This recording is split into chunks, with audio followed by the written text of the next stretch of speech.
प्यारे बच्चों, मैं आशीष अग्रवाल आप सभी का स्वागत करता हूं विद्या क्लासेस में। बच्चों, हम 12th क्लास की फिजिक्स में हम खंड ख में हमारा जो यूनिट चली थी बच्चों, पहली चली थी, उस यूनिट के अंदर हमारा जो चैप्टर नंबर 10 था तरंग प्रकाश की। ठीक है, आज का बच्चों हमारे लेक्चर नंबर 2 होने वाला है। इस चैप्टर का चैप्टर नंबर 10 है आपका ये वाला। और इसके अकॉर्डिंग अगर हम बात करते हैं यहाँ पे बच्चों आपसे, तो आज का जो हमारा लेक्चर ये वाला वो लेक्चर नंबर 2 है। हम इससे पहले वाले लेक्चर में बच्चों हाइगेंस के तरंग सिद्धांत के अनुसार प्रकाश के परावर्तन और अपवर्तन की व्याख्या कर चुके थे। ठीक है, तो तरंग प्रकाश के यानी कि वेव ऑप्टिक्स में देखते हैं बच्चों हम क्या पढ़ने वाले हैं आज। तो आज बच्चों हम पढ़ने वाले हैं प्रकाश तरंगों का व्यतिकरण, कि व्यतिकरण किस तरीके से होता है, कि जब दो तरंगें मिलती हैं तो उनके अध्यारोपण से एक नई तरंग जो बनती है उसका आयाम क्या होगा, उसका परिमाण क्या होगा, ठीक है, उसकी कला क्या होगी, इस बारे में पढ़ने वाले हैं। ठीक है, तो तरंगों का, प्रकाश तरंगों का बच्चों देखिए व्यतिकरण क्या है, आपने देखा है।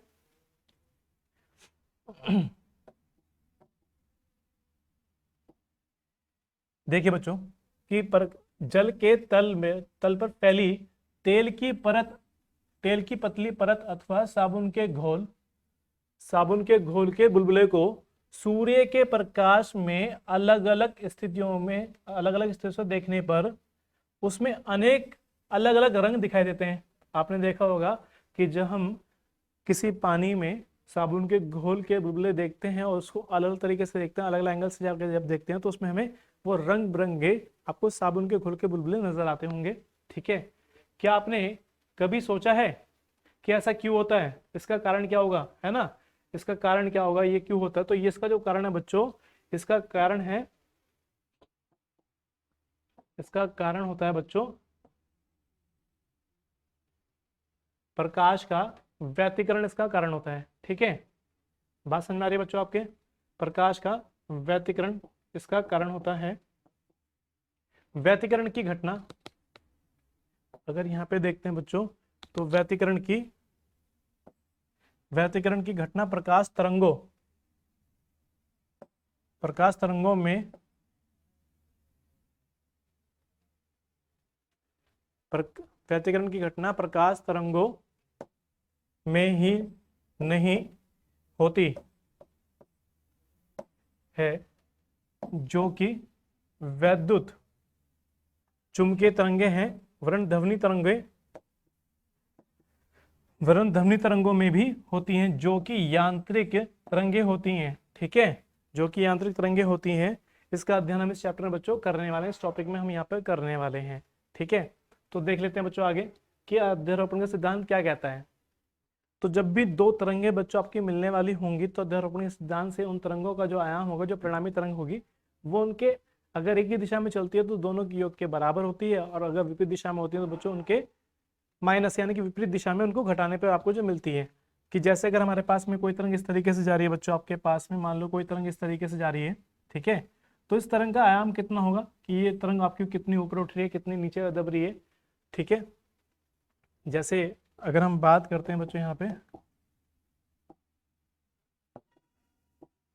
जैसे आपके पास में मान लेते कोई तरंग इस तरीके से होगी, है ना, ये नंबर एक तरंग होगी, तो कितने आयाम इसका ये ऊपर की तरफ उठ रहा है। ठीक है, आयाम को यहाँ पे हम अगर स्मॉल ए रिप्रेजेंट कर देते हैं। दूसरी तरंग अगर हम यहाँ पर लेके चलते हैं बच्चों इस तरीके से, ये इस तरीके से दूसरी तरंग जा रही है, तो इसका जो आयाम होगा ये वाला A2, वो कितना होगा, ये अगर 1 है, तो जब ये दो तरंगें बच्चों चलती हैं और ये किसी बिंदु में मिलती हैं तो उनके अध्यारोपण से एक नई तरंग का निर्माण होता है। ठीक है, तो देखिए बच्चों क्या है कि यदि तरंगों के अध्यारोपण सिद्धांत, कि यदि किसी माध्यम में बहुत सी तरंगें चल रही हो तो प्रत्येक तरंग दूसरी तरंग से बिना प्रभावित हुए चलती है। ठीक है, जब दो या दो से अधिक तरंगें किसी माध्यम में एक साथ संचरित होती हैं तो वे माध्यम के प्रत्येक कण को एक साथ प्रभावित करती हैं। तो माध्यम के प्रत्येक कण को एक साथ यानी कि एक साथ उसको प्रभावित करेगी। ठीक है, जिस घटना को बच्चों यहाँ पर क्या कह के चलते हैं, यहाँ पे अध्यारोपण का सिद्धांत यहाँ पे बच्चों उसको कहते हैं। इस घटना को क्या कहते हैं बच्चों, यहाँ पे अध्यारोपण का सिद्धांत, है ना, तरंगों का अध्यारोपण यहाँ पर इसको कहते हैं, तरंगों का अध्यारोपण। ठीक है, अतः तरंगों के अध्यारोपण के सिद्धांत के अनुसार अगर हम यहाँ पे बच्चों देखते हैं तो तरंगों के अध्यारोपण के सिद्धांत के अनुसार जब दो या दो से अधिक तरंगे किसी माध्यम में एक साथ संचरित होती हैं तब किसी क्षण या किसी पल माध्यम के किसी कण का परिणामी विस्थापन अवयवी तरंगों के द्वारा स्वतंत्र रूप से उत्पन्न विस्थापनों के सदिश योग के बराबर होता है। ठीक है, कि माना अगर आपके पास में तरंग है तो इस तरंग का जो आयाम होगा, मान लेते हैं कि अगर ये y1 है और उस तरंग का आयाम आपके पास y2 है, तो जो परिणामी तरंग का आयाम होगा बच्चों वो दोनों के योग के बराबर होगा। ठीक है, इसको कहते हैं यहाँ पर अध्यारोपण का सिद्धांत। माना यदि दो तरंगे आपकी तरंगों के कण माध्यम में किसी कण का अलग अलग यानी कि पृथक यानी कि अलग अलग विस्थापन जो है बच्चों आपका y1 है और ये y2 है, तो अध्यारोपण के सिद्धांत से उस कण का परिणामी विस्थापन जो होगा बच्चों वो vector y is equal to आपका होगा y1 प्लस y2, चूंकि विस्थापन एक आपकी सदिश राशि होती है इसलिए यहाँ पर वेक्टर आ रहा है। ठीक है, और यदि तरंगों का विपरीत दिशा में हो जा रहा हो, यानी कि अगर इसका देखें आयाम तो इसका वेक्टर यहाँ से हट जाएगा और विपरीत दिशा में जा तो यहाँ पे बच्चों माइनस लग जाएगा। तो कुल मिला के अध्यारोपण के सिद्धांत से आप समझ पाए होंगे बच्चों कि जब दो तरंगे किसी माध्यम में चलती हैं तो अध्यारोपण के सिद्धांत से किसी बिंदु परिणामी तरंग की तीव्रता अधिकतम होगी और किसी बिंदु परिणामी तरंग की तीव्रता न्यूनतम होगी। अधिकतम वहां होगी जहां पर योग हो रहा होगा और मिनिमम यानी कि न्यूनतम होगी जहां पर उसको घटा रहे होंगे। ठीक है, इसी को यहाँ पर कह के चलते हैं बच्चों अध्यारोपण का सिद्धांत। ठीक है, अब जब ये तरंगे चलती हैं बच्चों तो इसमें कुछ चीजें आपको याद रखनी होगी।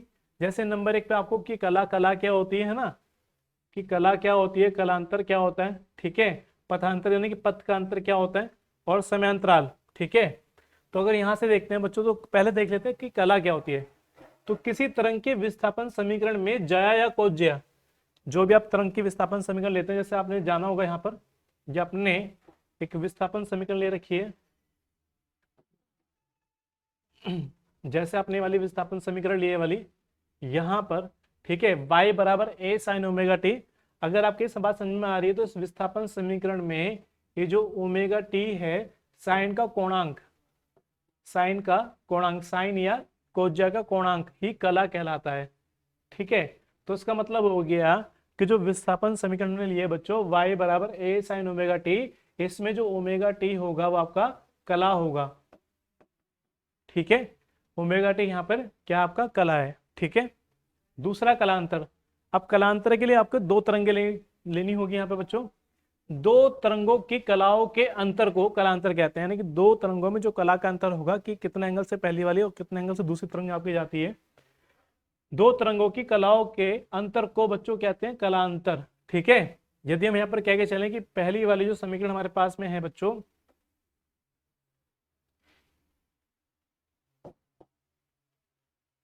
पहली वाली जो हमारे पास समीकरण ये वाली है y1 बराबर a1 sin ओमेगा टी, और दूसरी वाली अगर बच्चों यहाँ पे देख के चले यहाँ पर हमारे पास में आ जाती है y2 बराबर a2 sin omega t plus five. ठीक है, अब अगर यहाँ से देख लेते तो यहाँ से देख लेते हैं बच्चों, ये जो फाई आ रहा है ये एक्स्ट्रा आ रहा है, ओमेगा टी यहाँ पर भी था, यहाँ पर प्लस लग गया, तो इसलिए इन दोनों तरंगों में जो कलांतर होगा बच्चों फाई एंगल का कलांतर रहा होगा। ठीक है, पथांतर क्या होता है बच्चों, किसी बिंदु पर पहुंचने वाली दो तरंगों के बीच पथ का अंतर मतलब किस तरीके से बच्चों, कि अगर आप मान लेते हैं कि आपके पास में ये कोई सोर्स है प्रकाश का। ठीक है, ये कोई सोर्स है प्रकाश का। ठीक, और यहाँ पे कोई एक पर्दा लगा हुआ है। ठीक है, अब यहाँ से कोई तरंग इस तरीके से चलती है। ठीक है, बात समझ में आ रही है आपके, और कोई तरंग इस तरीके से चल रही है आपकी यहाँ पर। ठीक है, एक काम कर लेते हैं, पहले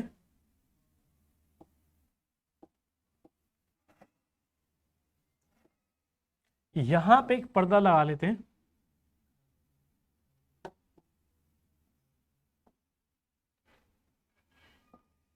अब यहां से देखते हैं कि जब प्रकाश ये जा रहा होगा यहाँ पे इस तरीके से, तो यहां से रोशनी जाएगी, और जब ये यहां से रोशनी जाएगी बच्चों तो इस पे ऐसा मान लेते हैं कि तरंग यहाँ पे इस तरीके से जा रही होगी, प्लस इस तरीके से जा रही होगी। अब यहाँ पर अगर देख लेते हैं तो इस पॉइंट से यहाँ तक की जो डिस्टेंस होगी बच्चों, और ये जो डिस्टेंस यहाँ तक की होगी, ऑब्वियसली ये जो डिस्टेंस आपकी है ये एक्स्ट्रा रही होगी, ज्यादा रही होगी। तो यहाँ पर जो पथ का अंतर रहेगा, यानी कि ये वाला पथ इसको एक्स्ट्रा चलना पड़ा है, ये वाला जो पथ है बच्चों इसको एक्स्ट्रा चलना पड़ा है। ठीक है, हम यहाँ पर कह सकते हैं, तो यही है बच्चों आपका पथांतर होगा, यानी कि पथ का अंतर होगा। तो इसका मतलब हो गया कि किसी बिंदु पर पहुंचने वाली दो तरंगों के पथों की लंबाई के अंतर, यानी कि जो रास्ता उसने तय किया उसके पथ की लंबाई का जो अंतर होगा बच्चों, उस बिंदु को कहते हैं, या उस बिंदु पर तरंगों के बीच में क्या कहलाता है, पथांतर कहलाता है।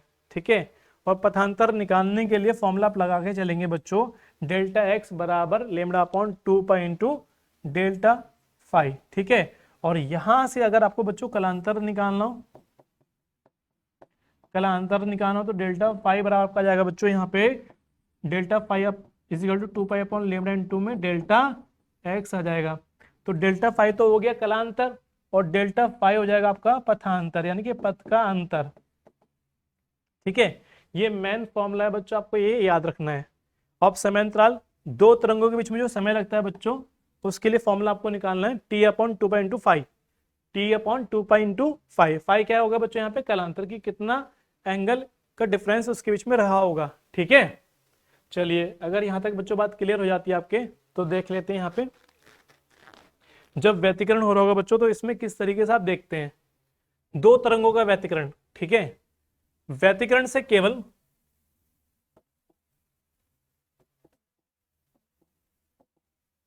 देखिए, व्यतिकरण से केवल प्रकाश की तरंग प्रकृति की पुष्टि होती है।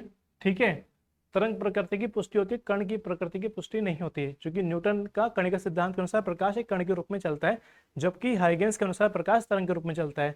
ठीक है, तो व्यतिकरण की घटना जो हम व्याख्या करते हैं, इसको प्रकाश को तरंग मान के करते हैं। ठीक है, जब किसी माध्यम में एक ही आवर्ती की दो तरंगे एक ही दिशा में चलती हैं, तो माध्यम की विभिन्न वस्तुओं पर परिणामी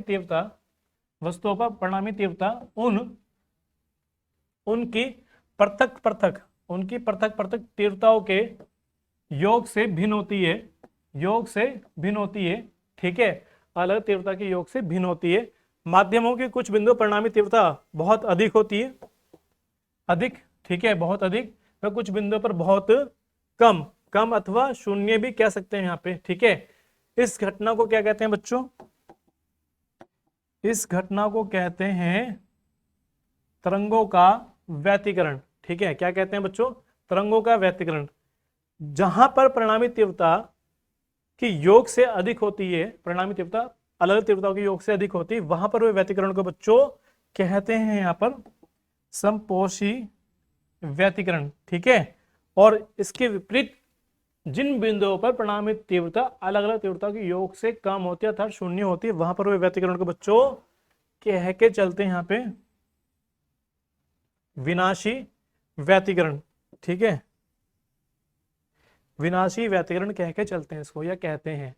बात आपके समझ में आ पा रही है बच्चों, कि जिन बिंदुओं पर तीव्रता अधिकतम होती है, परिणामी तीव्रता अधिकतम होती है, वहां पर हुए व्यतिकरण को समपोषी व्यतिकरण कहा जाएगा, और जहां पर तीव्रता न्यूनतम होती है, वहां पर हुए व्यतिकरण को विनाशी व्यतिकरण कहा जाएगा। ठीक है, तो चलिए बच्चों आप देख लेते हैं कि तरंगों के बीच में जो हम यहाँ पे डेरिवेशन निकालेंगे, दो अलग अलग तरंगों का जो व्यतिकरण से विस्थापन समीकरण प्राप्त किया जाएगा, वो कैसे निकाला जाएगा। व्यतिकरण के फलस्वरूप तरंगों की परिणामी तरंग का निगमन। ठीक है, तो देखिए बच्चों हम मान के चल लेते हैं यहाँ पे कि माना किसी माध्यम में दो तरंगे एक ही दिशा में गति कर रही हैं, मान लीजिए कि इनकी आवृत्ति बराबर, आवृत्तियां कैसी हैं बच्चों, समान हैं। ठीक है, आवृत्ति बराबर हो गई है। ये दो कंपन स्रोतों से इस प्रकार उत्पन्न होती है कि किसी बिंदु पर पहुंचने के लिए समय उनके बीच कालांतर फाई लगता है। ठीक है, यदि इन तरंगों के जो आयाम है बच्चों वो a1 और a2 है, ठीक, और किसी समय स्मॉल t पर के जो विस्थापन होंगे बच्चों y1 y2 होंगे, तो पहला समीकरण बच्चों आपका यहां से जाएगा, y1 बराबर a1 साइन ओमेगा t। ठीक है, और दूसरा समीकरण बच्चों आपका जाएगा यहां से, y2 बराबर a2 sign omega t plus five, five यहाँ पे कालांतर रहेगा। ठीक है, अब अगर अध्यारोपण के सिद्धांत को लगाएं बच्चों, अध्यारोपण के सिद्धांत को लगाएं, तो अध्यारोपण के सिद्धांत से उस बिंदु परिणामी जो तरंग का विस्थापन होगा बच्चों, y बराबर y1 प्लस y2, यानी कि दोनों को जोड़ दिया जाएगा, इनकी वैल्यू पुट की जाएगी और आगे इसको सॉल्व बच्चों किया जाएगा। और जब इसको सॉल्व करना होगा तो देखिए बच्चों कैसे किया जाएगा, y बराबर a1 sign omega t plus A2, यहाँ पर साइन A प्लस बी का फॉर्मूला खोला जाएगा। अब साइन A प्लस बी का फॉर्मूला आप जानते होंगे बच्चों, तो साइन A, अब A की जगह बच्चों क्या आएगा यहाँ पे ओमेगा टी प्लस इंटू में कॉस बी, कॉस बी की जगह आ जाएगा फाइव, प्लस है तो प्लस लग जाएगा बच्चों यहाँ पे, ठीक है। फिर क्या आएगा आपका कॉस ए की जगह आएगा omega t into sine phi b, sine b की जगह बच्चों आपका आ जाएगा फाइव, ठीक है। अब यहाँ पर A2 के अंदर गुना कर दी जाएगी, तो देखिए y बराबर आपका आ जाएगा यहाँ पे A1 sign omega t plus के A2 sign omega t into में कॉस फाइव प्लस, अब A2 के अंदर जब गुना करेंगे बच्चों तो A2 cos omega t into में साइन फाइव आ जाएगा, ठीक है। अब अगर बच्चों यहां से देखा जाए, आपको अगर आप यहां से देखें तो इसमें आपको नजर आएगा कि ये जो आपका साइन ओमेगा टी और साइन ओमेगा टी है, यहां से आप इसको कॉमन ले सकते हैं। तो जैसे ही बच्चों कॉमन लिया जाएगा आपका आ जाएगा यहाँ पे A1 प्लस A2 और कोस फाइव इंटू में साइन ओमेगा टी प्लस, ठीक है, और यहां पे आपका आ जाएगा A2 कोस ओमेगा टी इंटू में साइन फाइव, ठीक है। यहां तक बच्चों बात आपके समझ में आ गई होगी। अगर यहां तक बच्चों बात आपके समझ में आ गई है, ठीक है, तो अब आगे देखेंगे बच्चों यहां पे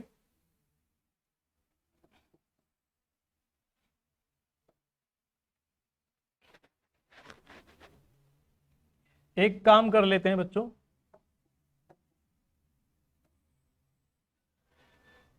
इस वाले केस में यहां पे पहले साइन को लिख लेंगे साइन फाइव और इसको बाद में लिख लेंगे ओमेगा टी, ठीक है। अब यहां से हम क्या काम करेंगे बच्चों, यहां से इसको तो मान के चल लेंगे आर कॉस थीटा और इसको मान के चल लेंगे आर साइन थीटा, ठीक है। तो देखिए बच्चों क्या हो जाएगा, यहाँ पे आप लिख लेंगे यहाँ पे माना,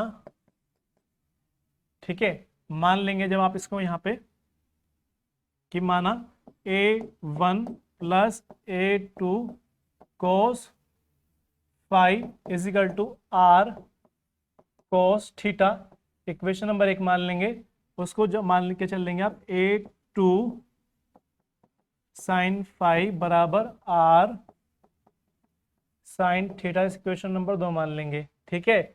अब इन दोनों मानों को जैसे ही बच्चों ऊपर रखा जाएगा तो अब देखिए बच्चों क्या बन जाएगा, यहाँ पे आपका बन जाएगा y बराबर आर कॉस थीटा इंटू में साइन ओमेगा टी प्लस के आर साइन थीटा इंटू में कॉस ओमेगा टी, ठीक है।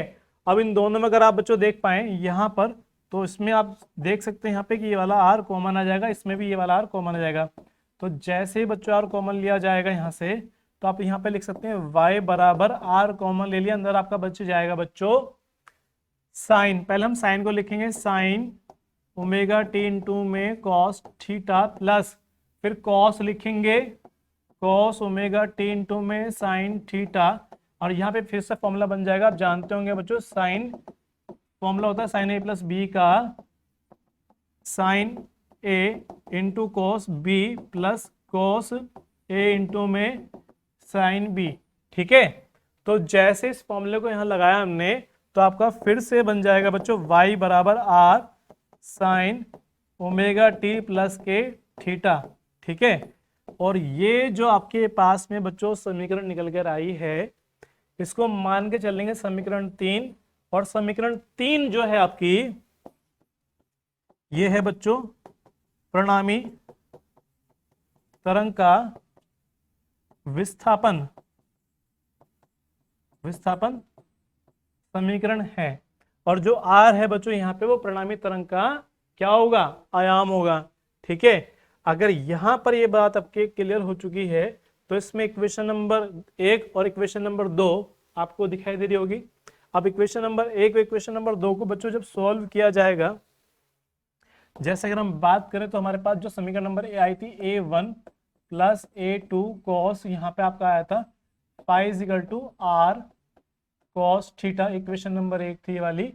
दूसरा था आपका A2 sine phi is equal to R sine theta. Equation number 2 थी यहाँ से आपकी।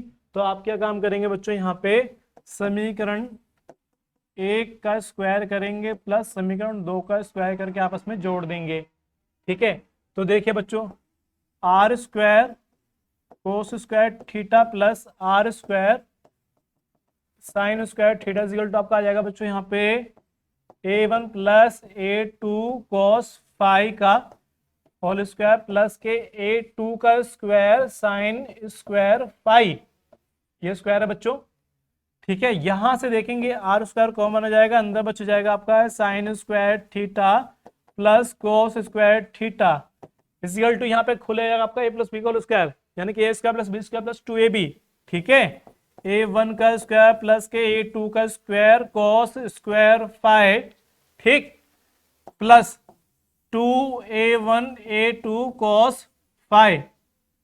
ठीक है, और यहां पे देखें बच्चों तो a2 square sine square phi. अब अगर आपको नजर आ रहा हो बच्चों तो इसमें हम क्या काम करेंगे, इस वाले में और इस वाले में a2 स्क्वायर कॉमन ले लिया जाएगा। ये जो आपको दिखाई दे रहा होगा ना a2 स्क्वायर, ये जो a2 स्क्वायर आपको दिखाई दे रहा होगा इसको कॉमन ले लिया जाएगा।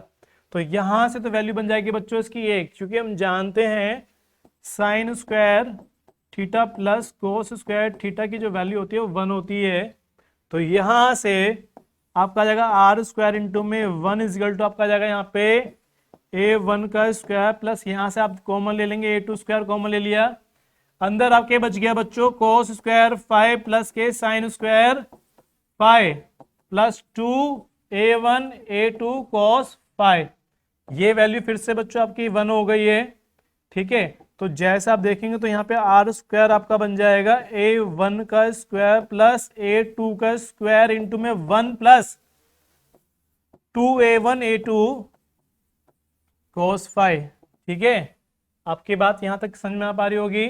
अब यहां से देखिए तो मेन फॉर्मूला बन जाता है आर स्क्वायर बराबर a1 का स्क्वायर प्लस a2 का square plus 2a1 a2 cos phi. इसे मान के चल लेंगे इक्वेशन नंबर 4। ठीक है, तो अब यहां से कह सकते हैं बच्चों कि ये जो आपका परिणामी तरंग का आयाम था ये आयाम का समीकरण होगा।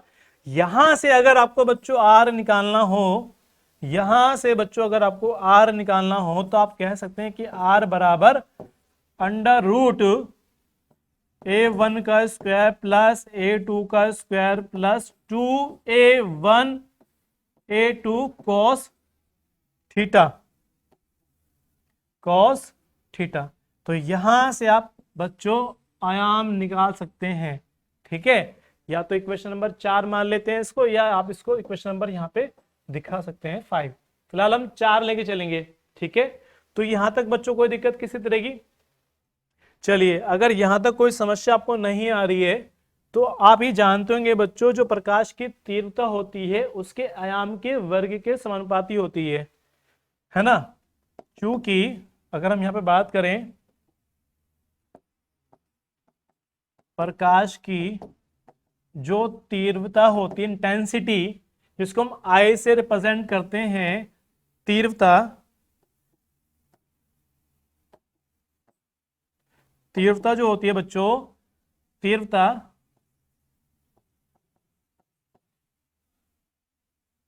आयाम के वर्ग के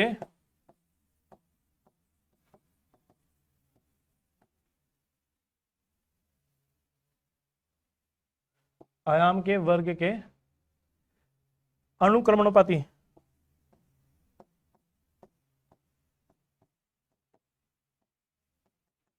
अनुक्रमणपाती होती है। मतलब क्या है, यहाँ पे हम कह सकते हैं कि जो आई होगी वो प्रोपोर्शनल हो जाएगा आयाम के।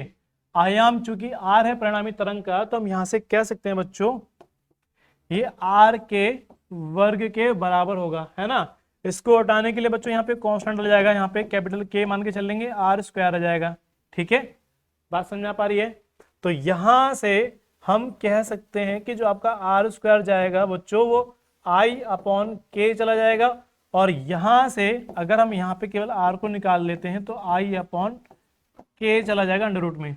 ठीक है, तो इसी प्रकार बच्चों अगर यहाँ पे वैल्यू को देख लेते हैं अगर ऊपर के मान को देख के चलते हैं यहां से, तो हम यहां से बच्चों आप कह सकते हैं कि जो आपका I1 रहा होगा, आपके पास जो I1 रहा होगा उसकी जगह के A1 का स्क्वायर आ जाएगा। यहां से अगर A1 स्क्वायर को निकालते हैं तो I1 अपॉन के चला जाएगा, और यहां से अगर केवल A1 को निकालते हैं तो अंडर रूट में आपका I1 अपॉन के चला जाएगा। ठीक है, इसी तरीके से अगर हम इसको I2 निकालते हैं तो हम कह सकते हैं कि के A2 का स्क्वायर चला जाएगा। यहां से बच्चों अगर A2 निकालते हैं तो k चला जाएगा अपॉन में, तो I2 अपॉन में k जाएगा, और यहां से अगर A2 निकालते तो बच्चों जाएगा अंडर रूट में I2 अपॉन में k। ठीक है, अब इन तीनों चारों मानों को, यानी कि अगर हम बात करें बच्चों, एक मान तो ये वाला, ठीक है, दूसरा मान बच्चों आपका ये वाला,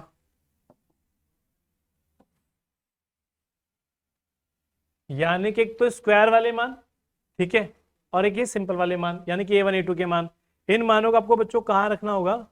समीकरण 4 में रखना होगा, क्योंकि स्क्वायर वाले मान तो यहाँ रखा जाएगा, जबकि A1 A2 के मान आपको बच्चों यहाँ पे रखे जाएंगे। तो देख लेते हैं कि जैसे मान रखे जाएंगे यहाँ पे तो क्या बन जाता है।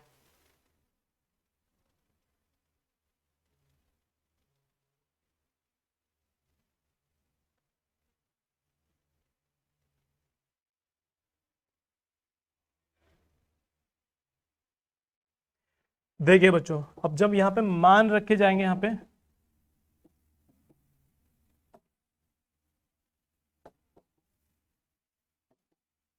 तो जैसे मान रखते हैं बच्चों तो देखिए क्या बन जाएगा आपका, समीकरण 4 में रखेंगे तो I बराबर आपका बनेगा I1, ठीक है, क्योंकि यहाँ पे आपका जाएगा I1 प्लस I2 प्लस के 2 अंडर रूट I1, ठीक है, क्योंकि अगर यहाँ पे देखते हैं बच्चों यहाँ पे के भी रखा जाएगा अपॉन में के, यहाँ पे अपॉन में के, यहाँ अपॉन में के, और यहाँ पे अपॉन में के, अंडर रूट I2 अपॉन में के, और ये जाएगा cos फाई। अब यहां से देखें बच्चों तो ये आपका के कैंसिल हो जाएगा, ये वाला के इससे कैंसिल हो जाएगा, और आपके पास बचेगा I बराबर I1 plus I2 plus 2I1 I2 under root के अंदर, यहाँ पे बचेगा आपका cos फाई। ठीक है, तो ये है आपकी मेन परिणामी तरंग की तीव्रता का समीकरण, इसे मान लेंगे इक्वेशन नंबर 5। ठीक है बच्चों, तब ये तीव्रता अधिकतम होगी या न्यूनतम होगी, डिपेंड करती है बच्चों आपकी किस पर? इस cos फाई पर डिपेंड करती है कि इस cos फाई की वैल्यू क्या रही होगी। ठीक है, cos फाई के मान पे ये निर्भर करता है। बात समझ में आ रही है? अगर cos फाई का मान अधिकतम हुआ तो ये अधिकतम तीव्रता होगी, और cos फाई का मान न्यूनतम हुआ तो फिर ये न्यूनतम हो जाएगी। ठीक है, और अधिकतम तीव्रता उन जगह पर होगी जहां पर cos फाई की वैल्यू +1 हो, चूंकि cos के टेबल में जो वैल्यू होती है वो बच्चों -1 से लेके +1 तक का मान होता है। ठीक है, तो चलिए जहां पर तीव्रता अधिकतम होगी वहां पर व्यतिकरण कैसा होगा? समपोषी। तो आगे चलते हैं बच्चों, देखिए यहां पर अब समपोषी व्यतिकरण के लिए बच्चों देखिए क्या करना है आपने। समपोषी व्यतिकरण के लिए शर्त, जैसे भी बच्चों हमारा समीकरण निकल के आ चुका है वाला,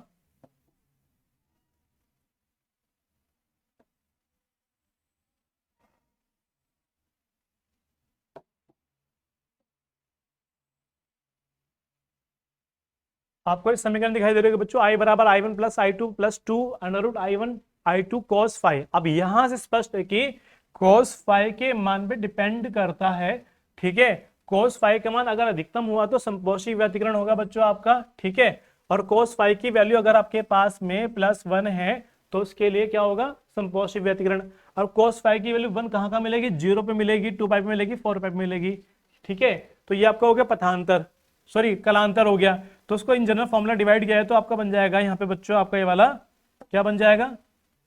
पाई बराबर 2m पाई, चूंकि m की वैल्यू जैसे आपने 0 रखी बच्चों यहाँ पे तो आपको मिलेगा 0, जैसे आपने 1 रखी तो 2 × 1 यानी कि 2 पाई मिलेगा, जैसे आपने 2 रखी 2 दूनी 4 और पाई तो 4 पाई मिल जाएगा। इस तरीके से आपको ये नंबर मिलता चला जाएगा। ठीक है, अब संपोषी व्यतिकरण के लिए जैसे आप यहाँ पे देख पा रहे होंगे बच्चों कि संपोषी व्यतिकरण के लिए cos फाई की वैल्यू प्लस होनी चाहिए। तो जैसे यहाँ +1 रखेंगे तो आपका आ जाएगा I बराबर I1 प्लस I2 प्लस, चूंकि यहाँ प्लस आएगा cos फाई की वैल्यू के प्लस आएगा यहाँ पर ये, तो 2 √I1 I2। ठीक है, चाहो तो आप इसको अलग कर सकते हैं।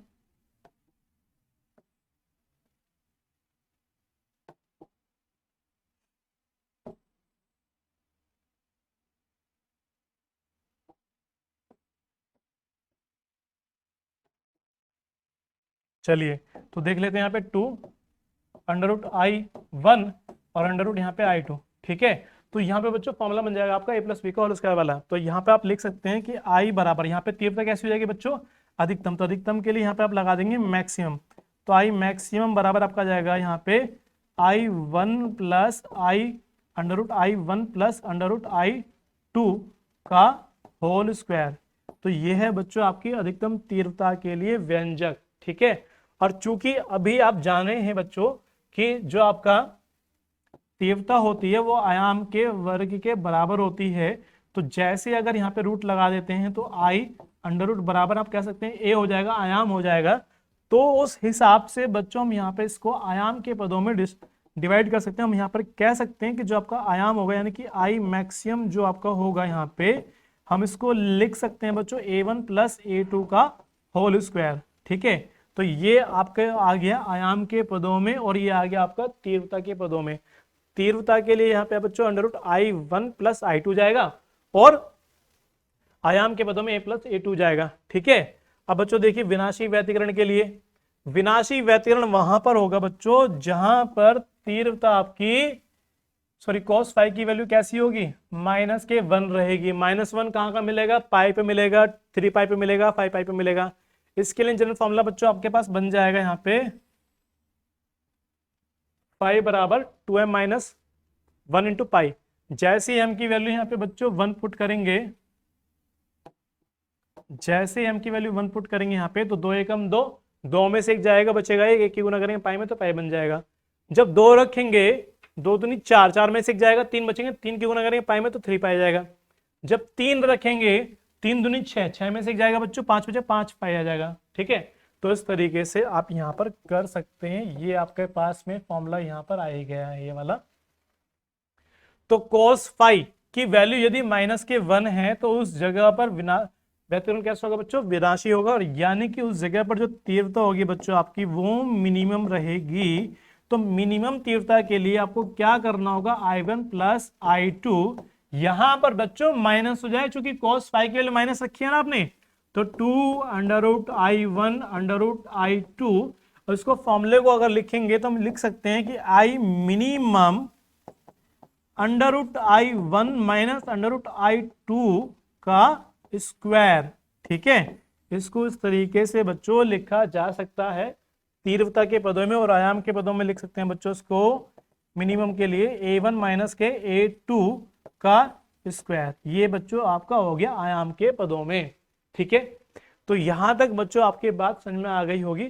तो इसका मतलब आपको समझ में आ चुका है इसकी संपोषी व्यतिकरण के लिए, संपोषी व्यतिकरण के लिए पथांतर कितना होना चाहिए और कलांतर कितना चाहिए।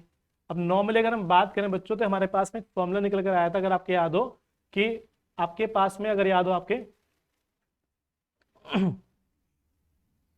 कलांतर का एक फॉर्मूला था, कलांतर del phi is equal to 2 pi upon lambda into में डेल्टा एक्स। डेल्टा एक्स क्या था बच्चों, पथांतर। तो संपोषी व्यतिकरण के लिए जो पथांतर होना चाहिए ना बच्चों, पथांतर होना चाहिए एम लेमडा। एम लेमडा यानी कि एम की वैल्यू जैसे 0 रखे, 1 रखें, 2 रखें, इस तरीके से, तो मतलब 0 आ जाएगा, लेमडा आ जाएगा, 2 आ जाएगा, 2 लेमडा आ जाएगा। तो जैसे आप यहाँ पे बच्चों 0 रखते हैं ना, तो 0 गुना 0 तो यानी कि 0 जाएगा, सब कुछ 0 जाएगा, तो उस केस में आपको ये वाला मिल जाएगा पथांतर, है ना। जैसे आपने लेमडा रखा, तो देखिए बच्चों जैसे आप यहाँ पे लेमडा रखेंगे तो क्या हो जाएगा, 2 पाई अपॉन लेमडा इंटू में लेमडा जाएगा, तो लेमडा से लेमडा कैंसिल हो गया, 2 लेमडा मिल जाएगा, सॉरी 2 पाई। तो 2 पाई देखिए बच्चों यहाँ पर ही आ रहा। तो हम यहाँ पर कह सकते हैं बच्चों कि कलांतर तो आपका इतना होना चाहिए, है ना, 0, 2 पाई, 4 पाई, और पथांतर कितना होना चाहिए, 0 लेमडा, 2 लेमडा, इस तरीके से आपका होना चाहिए। जबकि विनाशी व्यतिकरण के लिए बच्चों आपका, विनाशी व्यतिकरण के लिए बच्चों आपका पथांतर जो होना चाहिए वो होना चाहिए λ/2, 3λ/2, 5λ/2, ये होना चाहिए। क्यों? क्योंकि आपको यहां पर जो कलांतर मिलेगा कैसे मिलेगा? कलांतर जैसे डेल फाइ इजिकल टू आपका 2λ/π इंटू में डेल्टा एक्स था ना। अब जैसे मान लो आपने इस वैल्यू को पुट करा यहाँ पे, तो 2π/λ इंटू में λ/2, तो देखिए λ से λ कैंसिल, 2 से 2 कैंसिल, तो देखिए क्या बचा? पाई बचा। पाई देखिए यहाँ पर आ गया ये वाला। ठीक है, इस तरीके से आप इसको सॉल्व कर लेंगे। तो बातें समझ में आ पा रही होंगी आपके कि समपोषी व्यतिकरण उन बिंदुओं पर होगा जहां पर cos फाइ की वैल्यू +1 होगी, और विनाशी व्यतिकरण उन बिंदुओं पर होगा जहां पे cos फाइ की वैल्यू मिनिमम यानी कि -1 रही होगी। ठीक है, चलिए बच्चों, अगर यहाँ तक बच्चों बात आपके समझ में आ चुकी है तो इस पर क्वेश्चन देख लेते हैं कि क्वेश्चन किस तरीके से आपका बोर्ड के एग्जाम पूछा जाएगा। जैसे क्वेश्चन आपके सामने पूछा गया बच्चों, एक ही आवर्ती तथा एक ही आयाम, एक ही आवर्ती तथा एक ही आयाम स्मॉल ए की दो तरंगे, यानी कि आपको कह दिया कि A1 बराबर A2 बराबर A है। ठीक है, किसी बिंदु पर एक साथ पहुंचती हैं तो तरंगों के बीच कितना कलांतर होगा? कलांतर के लिए क्या पूछ लिया इसने? 5 पूछ लिया। दो स्थिति दे रखी है जब परिणामी तरंग का आयाम 2π हो, सॉरी 2a और 0 हो। ठीक है, तो हम फिलहाल फर्स्ट पार्ट करेंगे। पहला पार्ट में क्या कहता है कि यदि परिणामी तरंग का आयाम 2a है तब आपको बच्चों बताना है कि फाइ की वैल्यू कितनी रही होगी। ठीक है, तो इक्वेशंस के अकॉर्डिंग अगर हम फॉर्मूला लगाते हैं, इक्वेशन नंबर जो 4 आई थी बच्चों, r square equal to A1 का स्क्वायर प्लस A2 का square plus 2A1 A2 cos phi. ठीक है, बात समझ में आ गई। अब जैसी वैल्यू यहां रखी जाएगी तो अब देखिए बच्चों, तो यहाँ पे 2a का स्क्वायर रखा जाएगा, 2a का स्क्वायर, यहाँ पे a square plus a square plus 2a1 की जगह a2 की जगह a और cos फाइ। तो देखिए बच्चों यहाँ पे कितना हो गया? 4a स्क्वायर, एक और एक 2a square plus 2a square cos phi. ठीक है, अब अगर देखते हैं बच्चों तो यहां से 2a इधर चला जाएगा, तो यहां पे देखेंगे बच्चों तो आपका जाएगा 2a square cos square phi, sorry cos square तो है नहीं, बराबर 4a स्क्वायर माइनस के 2a स्क्वायर। तो यहां से बच्चों आपका बच जाता है cos phi equal to 2a square, और ये जो था बच्चों नीचे आ जाएगा तो आपका आ जाएगा 2a स्क्वायर, ये इससे कैंसिल हो जाएगा। अब cos फाइ इक्वल टू 1 आ गया। अब cos फाइ में अगर आप देखते हैं बच्चों तो cos फाइ में 1 किसकी वैल्यू होती है? 0 डिग्री की। cos 0 की वैल्यू 1 होती है ना, cos 0 डिग्री, तो फाइ कितना आ गया बच्चों आपका? 0। ठीक है, तो ये बच्चों आपका पहला पार्ट हो चुका है कि इसकी वैल्यू आपके कितनी आएगी? 0 डिग्री निकल कर यहां से बच्चों आपकी वैल्यू आ जाएगी। ठीक है, कोई दिक्कत किसी तरीके से बच्चों यहाँ पे? चलिए, अगर यहां तक बच्चों आपकी बात क्लियर हो जाती है तो अब इसका जो सेकंड पार्ट हमारा था, सेकंड पार्ट देख लेते हैं कि जब वैल्यू आपकी कितनी हो? 0 हो। तो बाकी तो बच्चों सब सेम रहेगा, तो सेम रहने के लिए क्या करना होगा आपको? तो सेकंड पार्ट अगर मैं यहाँ पे डाल लेता हूं यहाँ पे बच्चों, तो सेकंड पार्ट में आपको करना क्या होगा कि जहां पर आपने 4a लिया है, यहाँ पे 4a ले रखा है ना यहाँ पे, तो यहाँ पे आपको 0 लेके चलना होगा। यानी कि अगर मैं इसी इक्वेशंस के अकॉर्डिंग देखता हूँ यहाँ पे, क्या मैं यहाँ पर देख लेता हूँ तो इसके अकॉर्डिंग मेरा क्या आ जाएगा?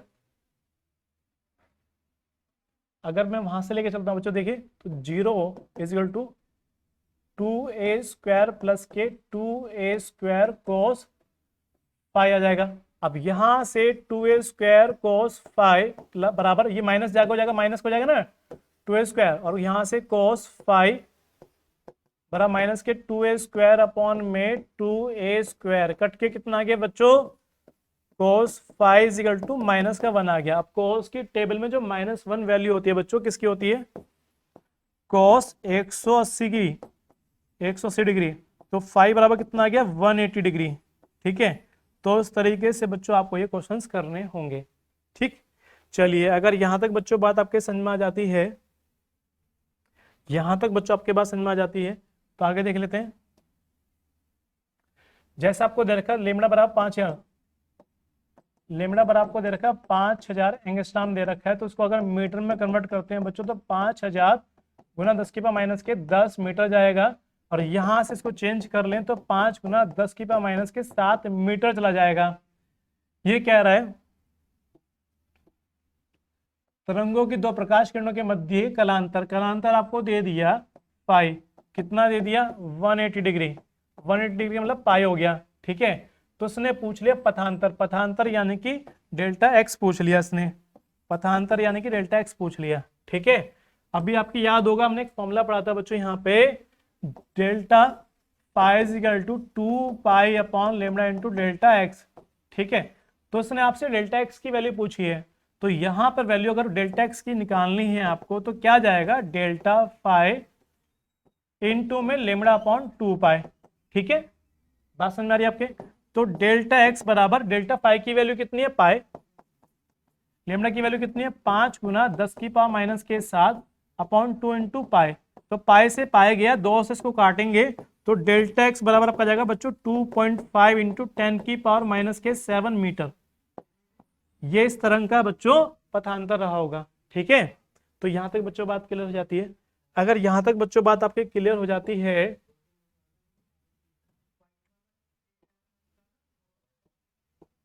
चलिए बच्चों आगे सवाल देख लेते हैं। यहाँ पे जैसे आपसे कहता है बच्चों क्वेश्चन में ये किस समय, ये क्वेश्चन बड़ा इंपॉर्टेंट आपके बोर्ड के एग्जाम के लिए, 2-3 बार आया हुआ है बोर्ड के एग्जाम में वाला, कि समान आवृत्ति वाली दो तरंगों के आयामों का अनुपात, आयामों का अनुपात यानी कि A1 अनुपात A2 आपको दे दिया 5:3। ठीक है, तो हम यहाँ पे बच्चों लिख सकते हैं इसको A1 अपॉन A2 बराबर 5/3 लिख सकते हैं। इनके अध्यारोपण से उत्पन्न परिणामी तरंग की अधिकतम व न्यूनतम तीव्रताओं का अनुपात बताना है। क्या बताना है, आई मैक्सिमम अनुपात आई मिनिमम बताना है, ये आपको बताना है। लेकिन दे आपको आयाम रखा है, तो आपके याद होगा बच्चों आयाम के पदों में जो फॉर्मूला हमारा निकल के आया था I maximum is equal to, आप लिख सकते थे यहाँ पे A1 प्लस A2 का होल स्क्वायर, इससे मान लेंगे इक्वेशन 1। और मिनिमम के लिए बच्चों आप लिख सकते थे अगर आपको याद आ रहा हो बच्चों, तो A1 माइनस A2 के स्क्वायर, इक्वेशन नंबर 2। तो यहाँ पे इक्वेशन 1 को डिवाइड कर देंगे 2 से, 1 डिवाइड बाई 2।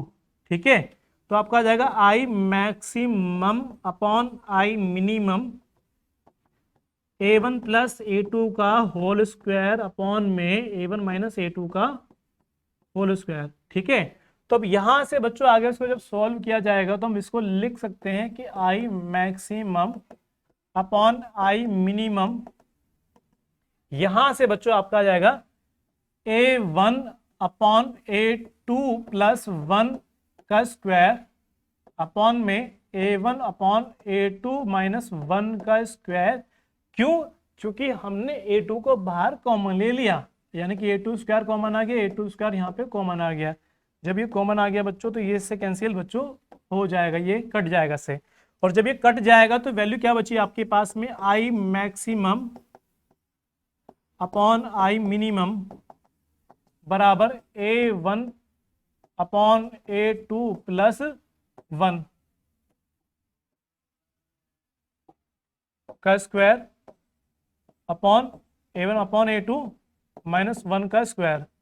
ठीक है, वैल्यू पुट करेंगे बच्चों, I maximum upon I minimum, देखिए कितना आएगा 5/3 प्लस 1 का स्क्वायर अपॉन 5/3 माइनस 1 का स्क्वायर। तो यहाँ देखेंगे 5 और 3 8, तो 8/3 का स्क्वायर बटे में यहाँ पे 3 माइनस हो जाएगा, 5/5 में 3 जाएंगे तो 2/3 का स्क्वायर। ठीक है, तो अगर यहाँ पे देख लेते हैं बच्चों तो आपका जाएगा आई मैक्सिमम अपॉन में आई मिनिमम, 8 का हो गया 64 बटे में 9 हो गया, यहाँ पर 4 हो गया बटे में 9 हो गया।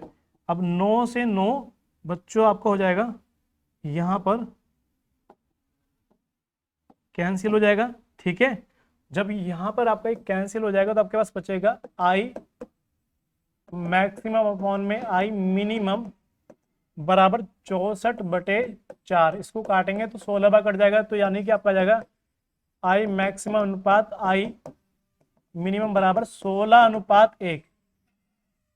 ये बच्चों इसका आंसर रहेगा, ठीक है। तो उस तरीके से आपको सवाल करने होंगे।